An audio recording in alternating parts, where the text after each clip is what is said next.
भोजन अमृत नाम के ही बरन हो भोजन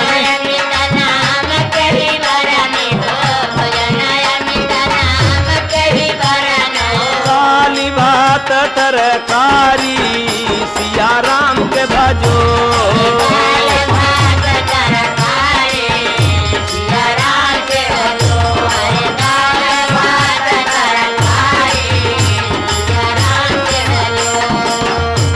देखी मोही अचर जला गई हो रूप देखी